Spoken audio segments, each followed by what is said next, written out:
బైక్ల మీద పోతున్నామంటే తప్పకుండా హెల్మెట్ పెట్టుకోవాలి, అది మన బాధ్యత.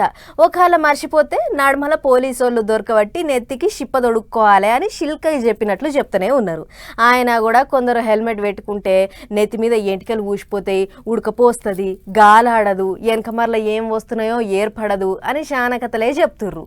అట్లయినా సరే నెత్తికి షిప్ప ఉండాల్సిందే అని పోలీసోళ్ళు గీ ఇచ్చంతరమైన ఉపాయం కట్టిర్రు. వారే వా, ఉస్నాబాద్ పోలీసుల ఉపాయమే ఉపాయం పో. జనాలు కొడితే మారరు, తిడితే మారరు అని చెప్పి ఏకంగా గాంధీగిరి ఎత్తుకుర్రు. అసలు ముచ్చట ఏంటంటే రాష్ట్రం అంతటా హెల్మెట్ ఇంకా సీట్ బెల్టులు పెట్టుకో అని చెప్పి అరైవ్ అలైవ్ అనే కార్యం నడుస్తున్న ముచ్చట ఎరుకున్నదే కదా. అగోగా కార్యంలో భాగంగా ఉస్నాబాద్ పట్టణంలో గీ ఉపాయం కట్టిరు అక్కడి పోలీసులు. రోడ్ల మీద నిలబడి ఎవరెవరైతే హెల్మెట్లు సీట్ బెల్టులు లేకుండా వస్తుర్రో వాళ్ళను ఆపుడు, మెడల దండలేసుడు. అట్లా చెకింగ్లు చేస్తుంటే ఇంతలకి అన్నేవలో ముగ్గురు నెక్కించుకొని హెల్మెట్ లేకుండా వచ్చిండు.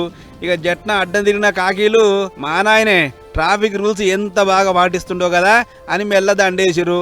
బండి మీద ఇంత మందున్నా సుతా నువ్వు హెల్మెట్ పెట్టుకోలేదంటే నీ గుండె చాలా గట్టిదే కాక. ఇప్పుడైతే ఏమంటలేము కానీ ఎముడు ఎత్తుకపోకముందే హెల్మెట్ కొనుక్కో అని పంపించరు. అదైనాక గీ అన్న నెత్తి మీద ఉండాల్సిన షిప్పను హ్యాండిల్కి తలిగించుకొని స్టైల్గా అద్దాలు పెట్టుకొని వచ్చిండు. ఇక ఆయనకు సుతా అదేసాను మనం మెడల దండేసి సేమ్ డైలాగ్ చెప్పి తోలిరు. ఈయన పోయినాక ఇంకొక ఆరాయన సీట్ బెల్ట్ లేకుండా బుర్ర బండి దంచుకొస్తుంటే దొరకబట్టిరు. వావ్ అన్నగారు, మీరు సీట్ బెల్ట్ లేకుండా బండి తోలుతున్నారంటే మీ కలేజ మనగాందే అని దండేసిరు. గిట్లా ఒక్కరికని కాదు, ఎంతమంది దొరికితే అంతమందికి సీట్ బెల్ట్ లేకుండా వచ్చిన వాళ్ళకు దండలేసుడు, ఒకటే డైలాగ్ చెప్పి తోలుడు. మంచిగా రూల్స్ పాటించిన వాళ్ళకు చేతిలో గులాబీ పూలు పెట్టి చాక్లెట్ తినిపించి నోరు తీపి చేసిరు. అటు వెనక హెల్మెట్ లేని వాళ్ళకు ఆడిదాన్నే కౌన్సిలింగ్ ఇచ్చిరు కాకీలు. అటు సిర్పూర్ కాగజ్ నగర్ పట్టణంలో సుతా ఇదే కథ.